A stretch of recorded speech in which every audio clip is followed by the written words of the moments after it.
So I was going to give you guys a recap on the Trump-Gaza peace plan, because I think a lot of people are maybe misunderstanding what some of the details of it are and what was actually said versus what people think was said. So let's go through it.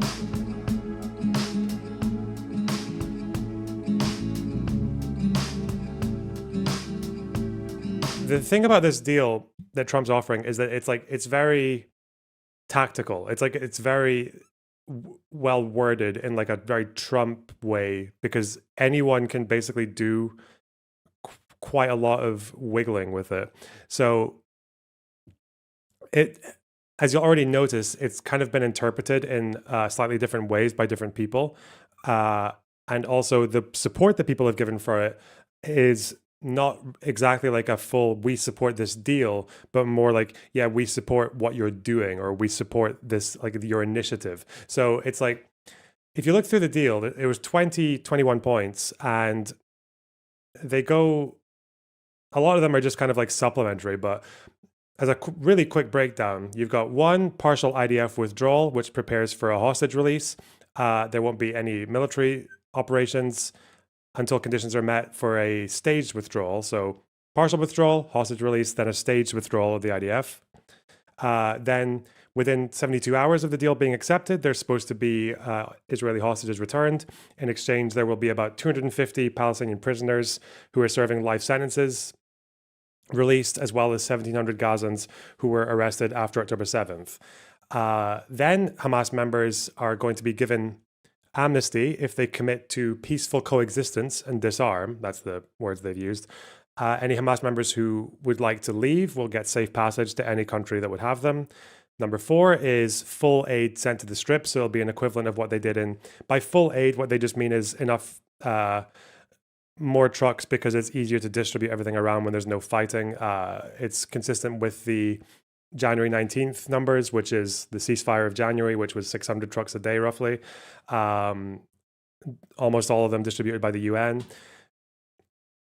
Number, what's that? 5 is that there will be a de-radicalized and redeveloped Gaza. Number 6 is there will be a board of peace. That's one of the institutions they're talking about, where there will be like international overseers led by Trump and featuring Tony Blair as well, Tony Blair of all people, as well as like a temporary technocratic apolitical committee, panel of experts, and a special economic zone with established and preferred tariff and access rates.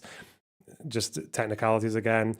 It's different from Trump's previous proposals, particularly the Riviera, this stupid fucking AI thing with Elon Musk eating what looks like a blend of hummus and melted cheese out of a bread bowl. That's not going to happen, believe it or not.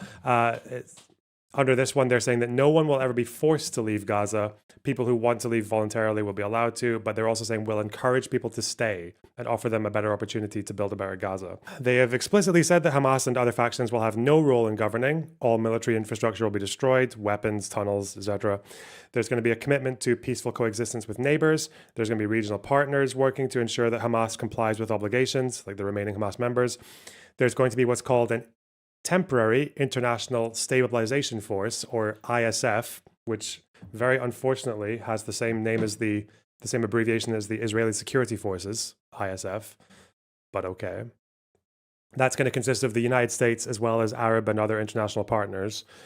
Then the bit where there is room for interpretation, and it's been interpreted differently by different partners, is the question of statehood. So Netanyahu, after Trump's conference, basically gave a Hebrew speech where he said, yeah, the IDF is still going to be in most of Gaza, and also we're not going to have a Palestinian state.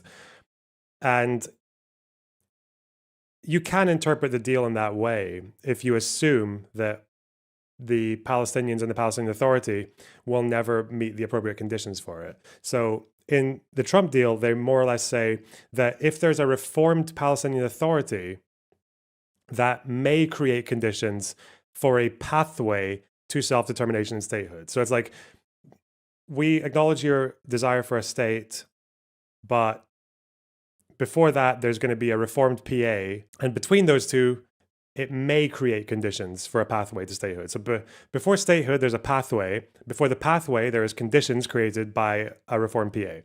And what those reforms are. I think Netanyahu, when he was talking to Trump, said something about how it would be like a miraculous occurrence of them ever stopping their whatever he perceives as not willing to accept a Jewish state in any boundaries, like that kind of thing. So Netanyahu can interpret that whatever way he wants. He's probably seeing that as, well, they've said this thing about the PA, but in reality, the PA is never going to satisfy our security needs, so we're just never going to do it. And then last thing, but then again, the PA and the Arab states get to say, well, this is good because it's acknowledging the need for a Palestinian state. So it's like both sides can interpret it whatever way they want. Then there's the US establishing dialogue between Israelis and Palestinians to agree on a political horizon for coexistence, which sounds very Oslo coded. We're going to agree to have an agreement at some point. It was met by a joint statement from Qatar, Jordan, the UAE, Indonesia, Pakistan, Turkey, Saudi Arabia, and Egypt, which is not all the Muslim countries, as Trump said. It's just some of them, much less than half of them, actually. They have given some level of support for the deal, but if you're careful with the wording here, it's not "we support this deal." It's "we welcome the leadership role of US President Donald Trump and his sincere efforts to end the war in Gaza and affirm their confidence in his ability to find a path to peace. The importance of a partnership with the United States. They welcome Trump's announcement of his proposal. We welcome the announcement of the proposal, okay? They welcome his announcement that he won't allow annexation of the West Bank, very big thing for the Arab and Muslim countries. So people are being kind of tentative about it. Netanyahu, the Arab states, like there's a little bit, it's concepts of an approval, of concepts of a proposal. This probably explains why Israel recently apologized to Qatar for violating their sovereignty and airstriking them. The airstrike missed the targets, which were the main Hamas leaders, namely Khalid Mashal, and they ended up killing a Qatari security officer. Israel is going to pay compensation to the officer's family. And I believe this would have something to do with why they did this, because it would get Qatar to sign this.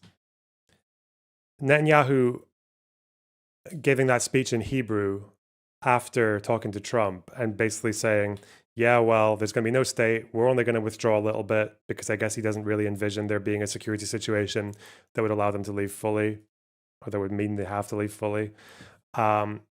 He's obviously going to go back home and get met by a lot of protests from the farther right wing of his cabinet, like Smotrich and Ben-Gvir, who have already condemned it. He's also actually received backlash from the left, particularly for the apology over Qatar. Yair Golan, who used to be a deputy chief of staff for the IDF, is now the labor leader and chairman of the Democrats. There's like a coalition of Israeli lefty and center-left groups. He said that it was a humiliation to apologize to the Qatari prime minister. And he said that in order to beat Hamas, we need to replace Bibi and Qatar. He's doing a Qatar-occupied government argument about Bibi, as some have done in the past. But also, the left have opposed this action from Netanyahu because they've noted that Netanyahu has not yet apologized to the families of hostages that he let down, either on October 7th or afterwards. He's apologized to Qatar, but not to the families of hostages. So I can see why they feel slighted by that. The various axis of resistance forces have given their responses as well, although they have evolved a little bit since yesterday. Ziad al-Nakhala, who is the Secretary General of Islamic Jihad, has said that this is basically an American-Israeli agreement. They fully reject Israel's position. It's a recipe for the continuation of aggression. They're just calling it Israel-American, whatever. Everyone else is a collaborator in the Arab world if they support this. They are very point blank against it. Now, that probably doesn't mean much because Hamas ultimately still probably have the most control over things, even over groups like Islamic Jihad. But the Hamas statement, at least from Mahmoud Mardawi, is that the deal hadn't even reached them, that it was vague, they were going to reject anything that doesn't ensure self-determination. They had no prior knowledge, but they will discuss it. And I think today there's been a more of an impression that they're leaning towards accepting.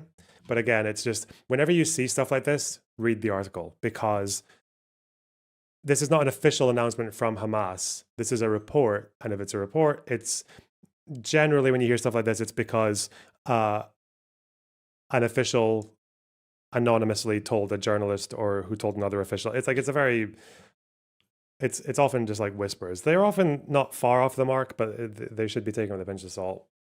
Mahmoud Abbas and the PA are obviously very grateful because they see it as an affirmation of Palestinian statehood at some point.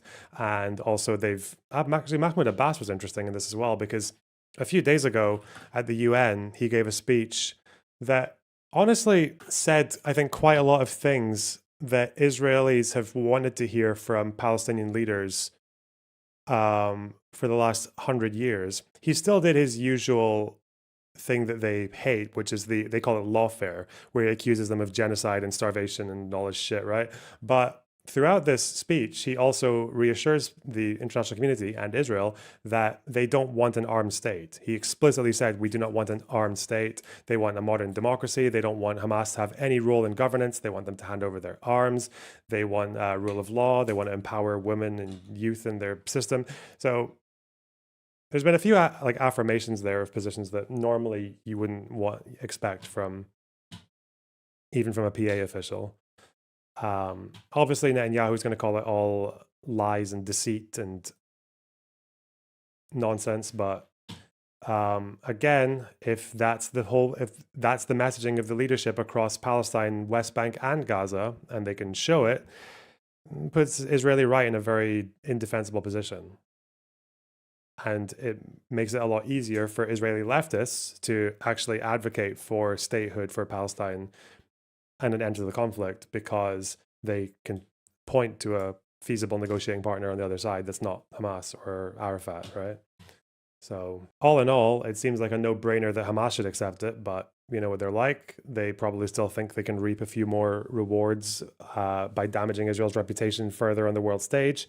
But it seems interesting that a week ago, or even a few days ago, it seemed like Israel was getting isolated by the rest of the world, by like the European powers, mostly France, the UK, before that Spain and Ireland, recognizing Palestine, Norway as well, recognizing Palestine, saying it's not to benefit Hamas, but then Hamas saying, yeah, thank you very much. We're going to make everything we possibly can out of this PR victory.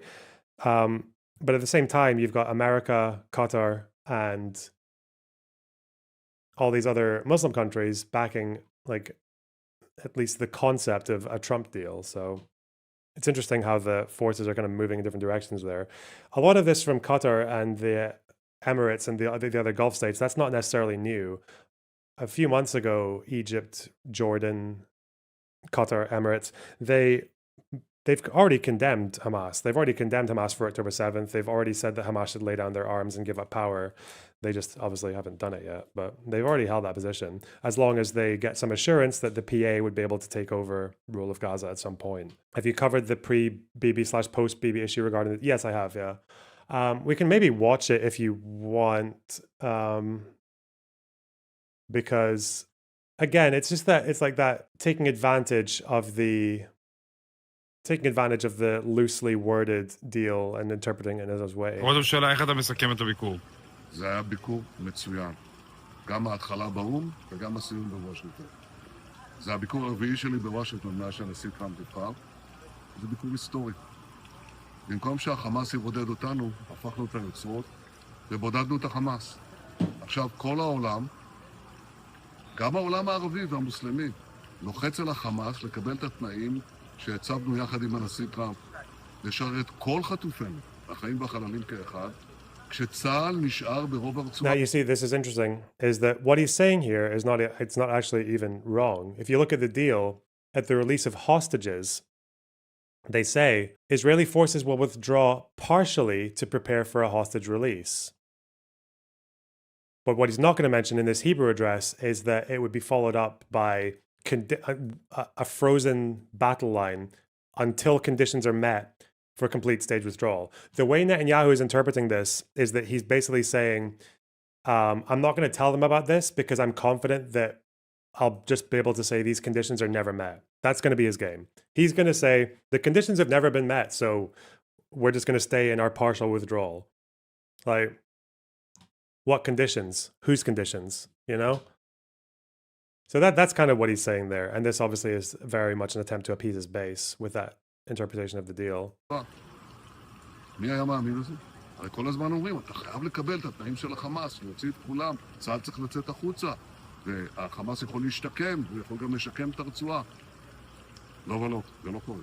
ההפך, והנשיא טראמפ הוסיף, שאם החמאס יסרב, הוא ייתן כל הגיבוי לישראל להשלים את הפעולה הצבאית וחיסולו. Well, Trump did say that. That is true. אני חושב שמכל צעד זה היה ביקור מצוין. ראש הממשלה, יש שאלה שנשאלת, האם הסכמתם למדינה פלסטינית? Now he's going to say absolutely not, even though, again, the wording of the deal, it's a vague pathway to statehood. It says that while redevelopment advances and when the Palestinian Authority is reformed, that may have conditions in place for a pathway. And again, Netanyahu in his head is just saying, well, the PA are rotten to the core. You can't polish the PA, right? There's what you can't polish Mahmoud Abbas, whatever, and he's just going to assume that they're never going to reach a condition where he'll be satisfied. And even if they do, he'll just move the goalposts because again, he's fundamentally, till the day he dies, will be against the state. ממש לא, זה גם לא כתוב בהסכם. אבל דבר אחד כן אמרנו, שאנחנו נתנגד בתוקף למדינה פלסטינית. הנשיא טראמפ גם אמר את זה, הוא אמר שהוא מבין את זה. So he understands it. It's very just tactical, like, it's not even vagueness, but I guess it's like they're making the terms of the deal, like they're exploiting the vagueness of the deal. גם שזה יהווה פרס עצום לטרור וסכנה למדינת ישראל, וכמובן שאנחנו לא מסכימים. תודה רבה, ראש הממשלה. תודה לך. So people are circulating this clip as a reason that Hamas just shouldn't accept the deal at all, which is incredibly fucking stupid. Subscribe, you fucking assholes. I mean, sorry.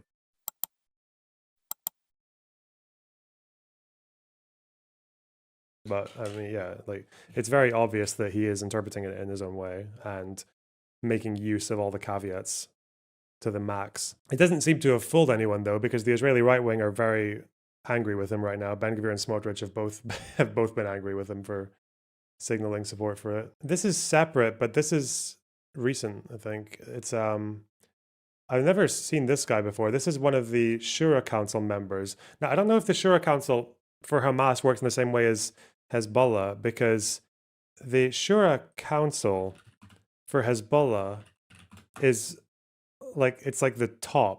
The Shura Council is what sits on top of the military, the political, the everything else, like governance. Because I think Shura just means like what, like consultation in the context of Sharia law. But I don't know if the Shura Council is particularly high up in Hamas. It probably would be though.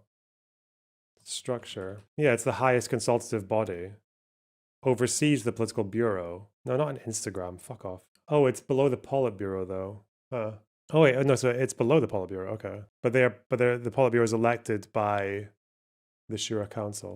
Okay, well, that's according to Wall Street Journal anyway.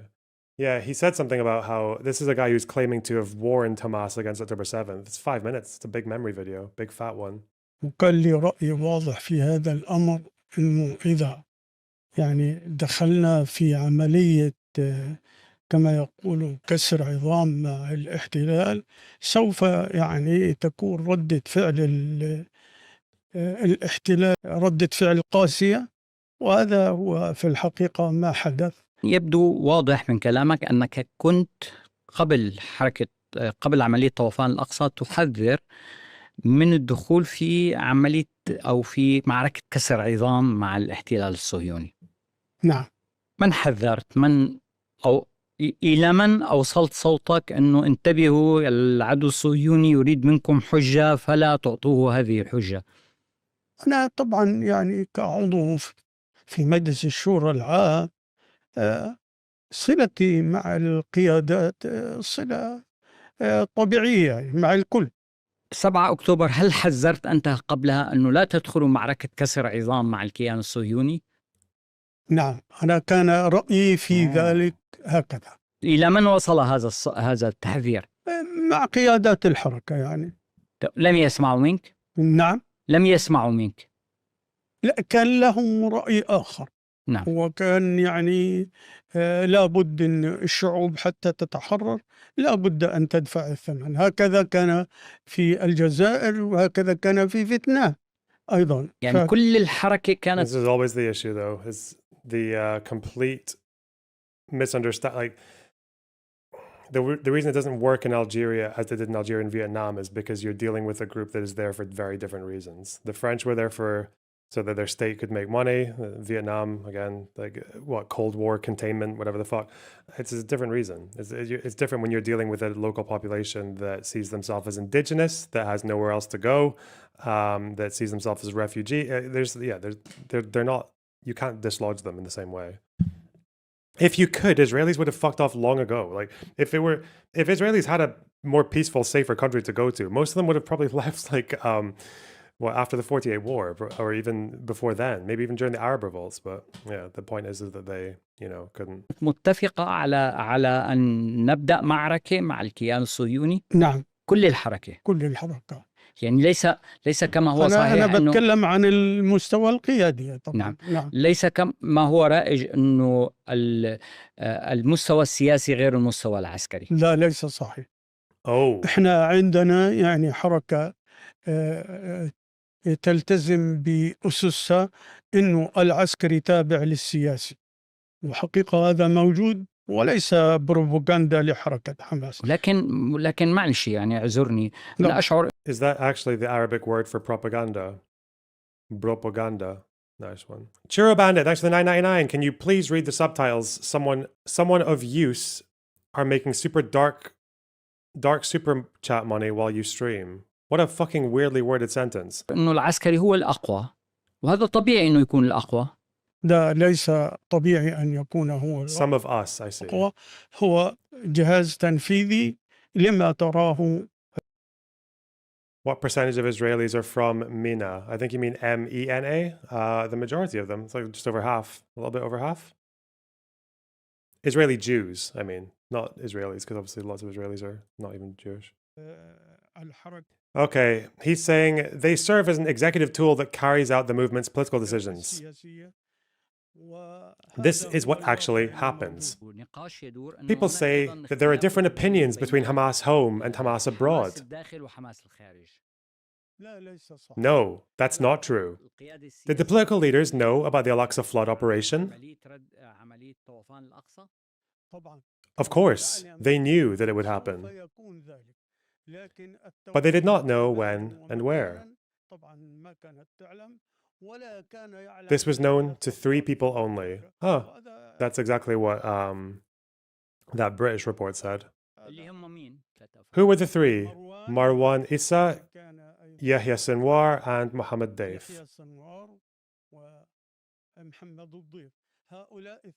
They were the only 3 who knew the entire plan. After what happened, and once we witnessed the Zionist crimes, we expected greater support from Hezbollah and Iran than what we got. Oh no, that's a shame. What a sad story. It must be so disheartening to have seen the response from Hezbollah. I think, what was it, October 8th, they just fired a couple of pot shots into Sheba farms. They didn't even go for Israel on the first day. God. However, when we make our decisions, we rely on ourselves, not on others.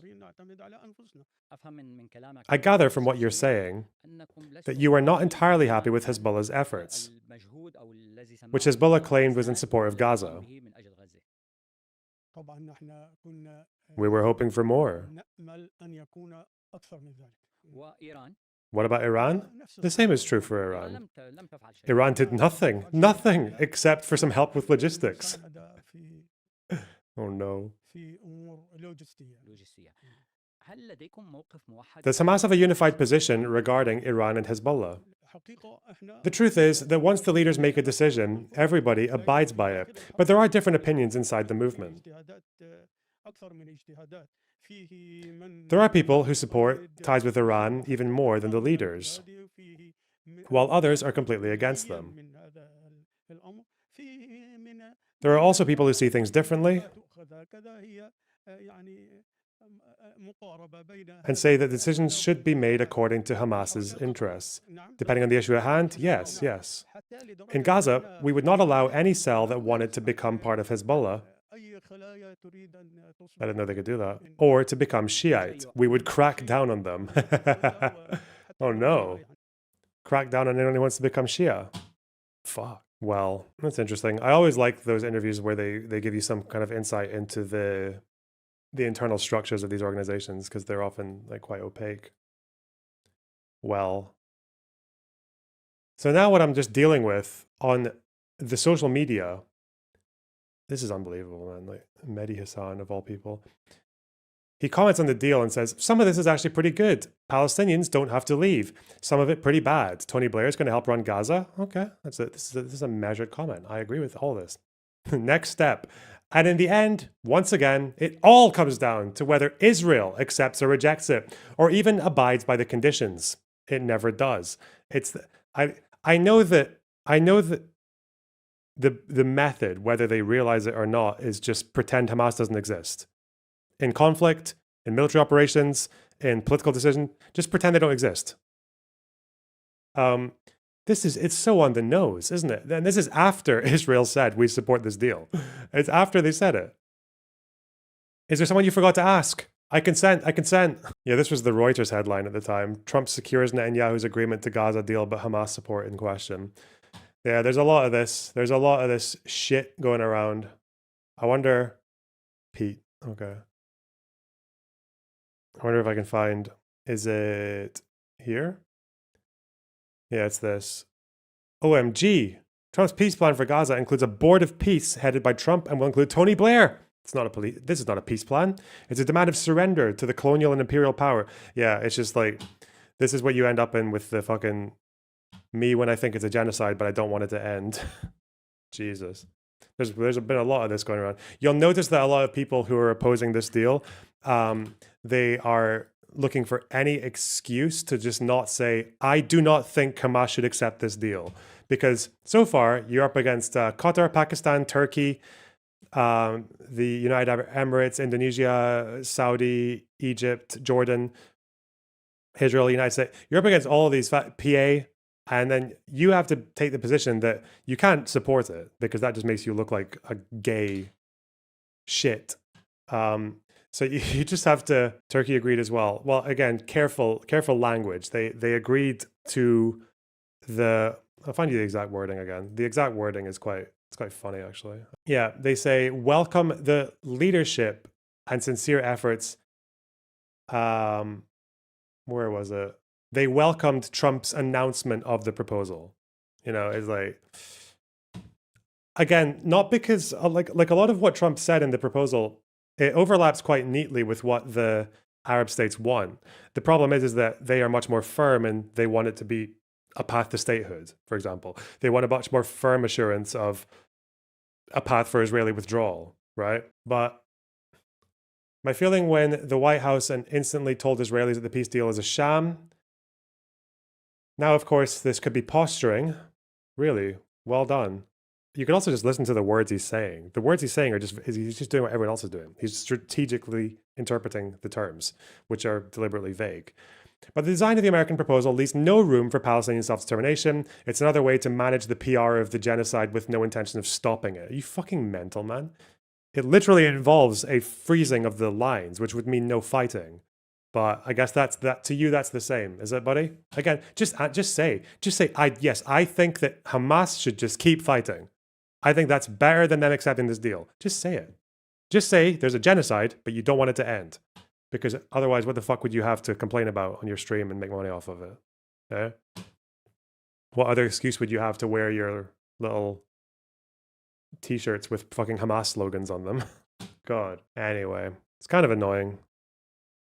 But yeah, no one's actually going to own that position. That's why you're always going to see the people complaining about some kind of like lack of clarity or whatever else. They're never actually going to own the position that they don't think Hamas should accept it. For the sake of balance, this fucking raging tool.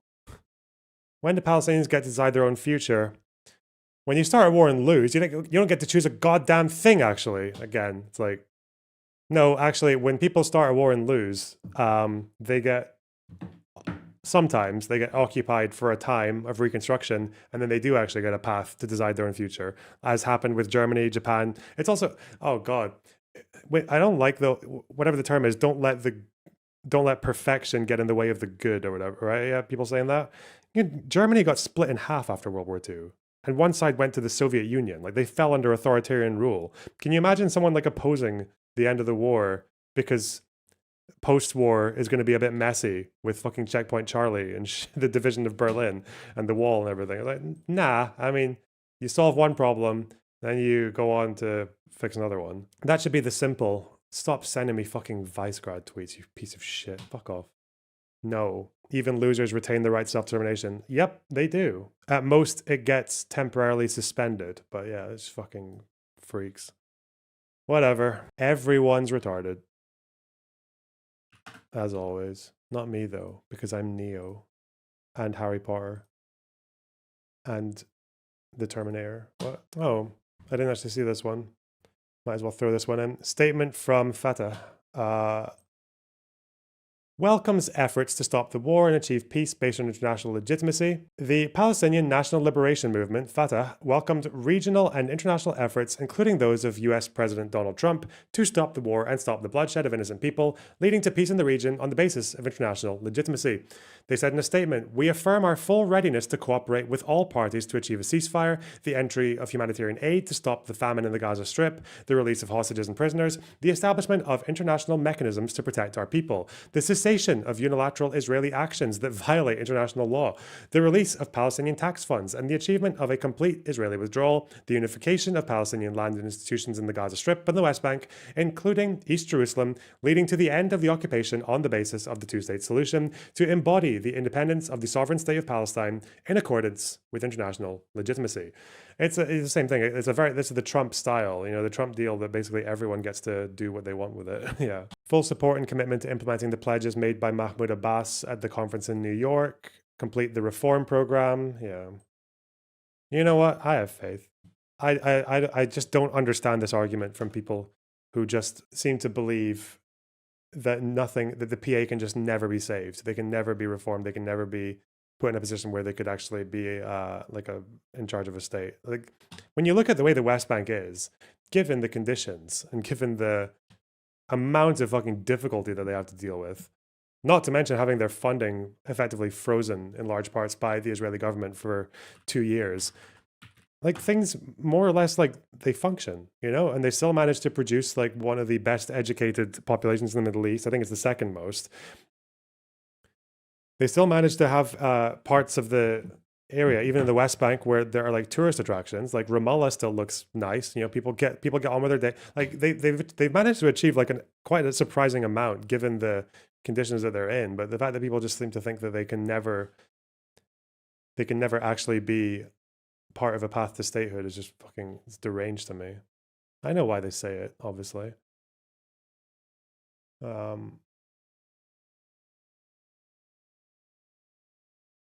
Because they are mental.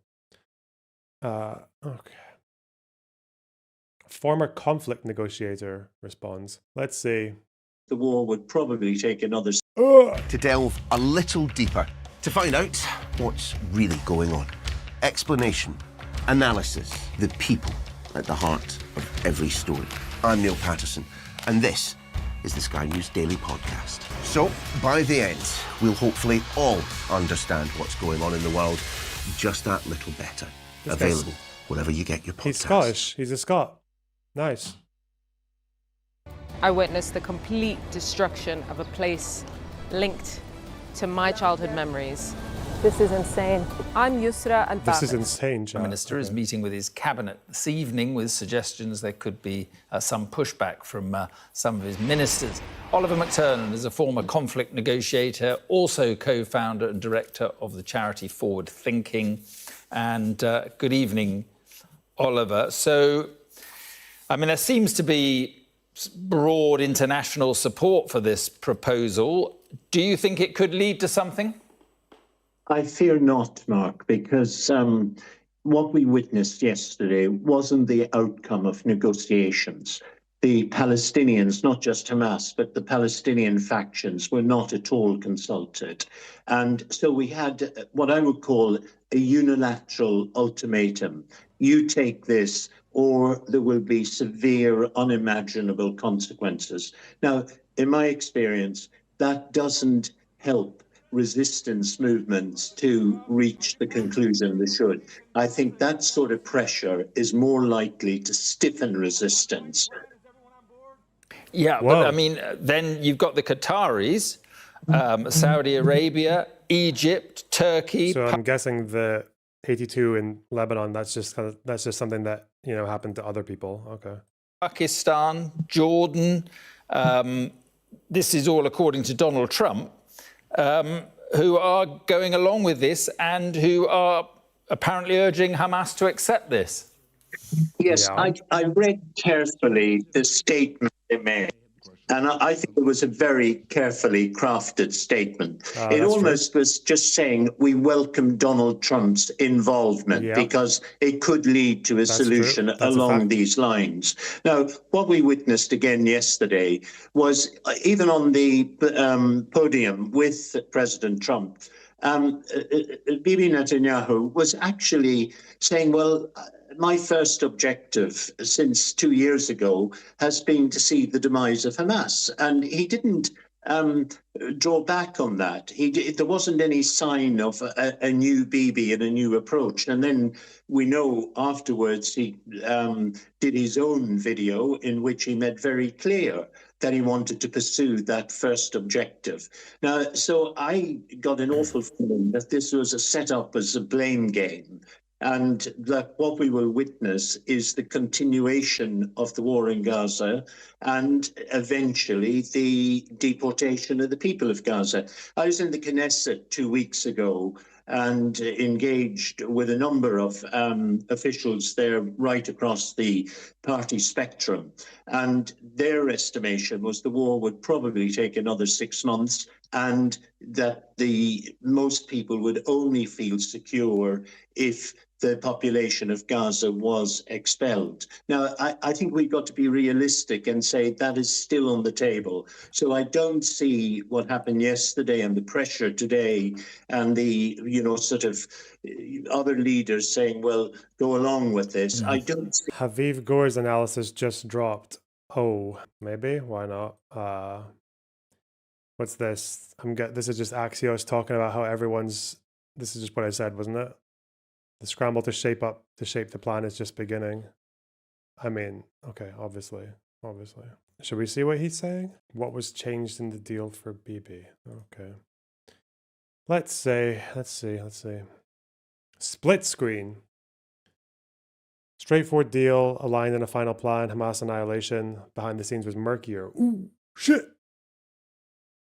It's a bit Trump glazy. Yeah, he is a Trump glazer, yes. He's a bit of a hawk, that Haviv guy. Netanyahu called Al-Thani, that's the Prime Minister of Qatar, from the White House earlier to apologize for the airstrike. The intrigue behind the scenes. Kushner. Oh yeah, Kushner was involved in this as well. He's made a rare reappearance. It ties Israel's withdrawal to the progress of disarming Hamas, gives Israeli veto power over the process. Ooh!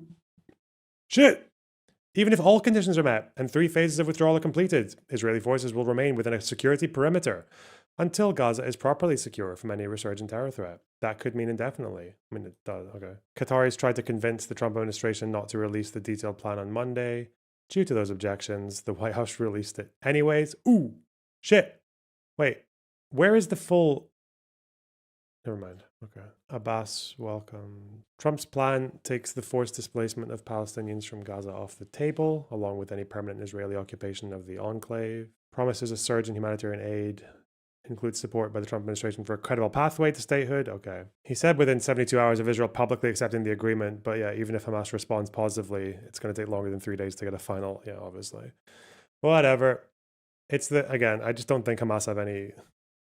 think about their ideology, like by their terms. They just don't have that much incentive to stop. They can probably still extract more international goings on by allowing Gaza City to be a slog. What's happening here? Dialogue.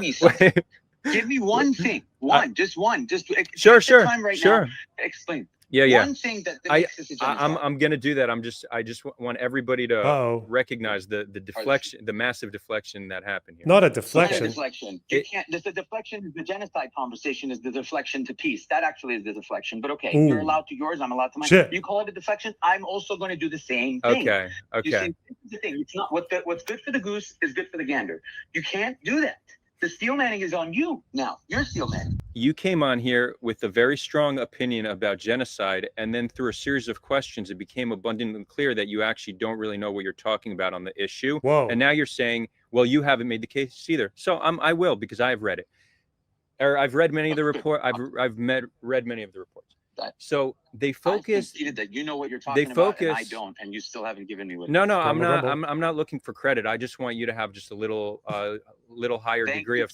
We've already conceded that. Maybe I don't want to do IP debates again. Fuck me, man. Oh God. People are so mad. A senior Arab involved in negotiations said that while Netanyahu managed to change the text, it still has a lot of very positive elements for the Palestinians, in addition to finally stopping the killing. Trump's plan takes the forced displacement of Palestinians from Gaza off the table. Okay, humanitarian surge. Okay, credibility. Okay.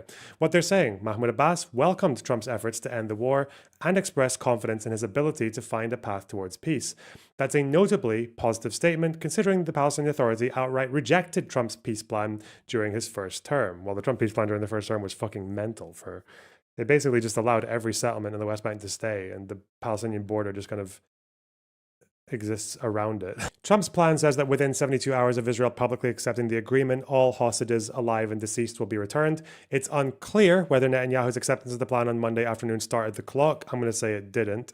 Even if Hamas responds positively, it'll take longer than 3 days to get a final. Okay. US and Israeli officials say that they hope Arab and Muslim countries will press Hamas to accept. Some claim there had been recent indications that some Hamas leaders were prepared to move forward. The plan Trump laid out also includes a contingency in case Hamas says no. Oh yeah, there will be a scaled-up operation. They'll proceed in the terror-free areas handed over by Israel to an interim security force. This is what I said as well. This is what I've been advocating for, by the way, since like the summer of 2024, in that if there are places that Israel's occupied and cleared Hamas out of, they can focus on those and actually set them up for a path forward to some kind of day after, so that Palestinians in Gaza actually know there's some light at the end of the fucking tunnel of shit that they're in. But took you guys long enough to take my proposals on board, dick. All right, let's see. Why were you sending me to the bottom of this fucking page? What am I looking for? Hang on. Just that sentence? If Hamas rejects the deal, BB, you'll have our full backing to do what you got to do. Oh yeah, okay. Yeah, I mean, he said that openly in the conference. Okay. What's going on? Debate. System as possible. We've intentionally diminished its ability to function properly. We systematically destroyed cropland. We're systematically destroying civilian homes. Prove that it's systematic. Okay. Please tell me how you know it's systematic. I mean, sure. I'd like to hear that you said the word systematic. Now you have to live by that and die by that, because if it's not systematic and it's simply a result of war and conflict because the enemy exists in that sort of civilian infrastructure, then you have to now restructure your word as a genocide, and instead this is a conflict, a war, and every human person that has died due to it is a casualty of war. Yeah, okay. The systematic so word, where did that come from? Yeah, we could get into systematic stuff. So first of all, you are pointing to a challenge in international law and why very few things have been called a genocide or determined to be genocide in international courts. Whatever. That's so fucking boring, man. Why does anyone have that stupid fucking debate? God. They've done a systematic destruction of the civilian infrastructure. Aha, but have Hamas been systematically militarizing civilian infrastructure? Oh my God. Let's fight. Grumble, grumble. And so the train. Oh, so you think everything is Hamas? Yes. Yes.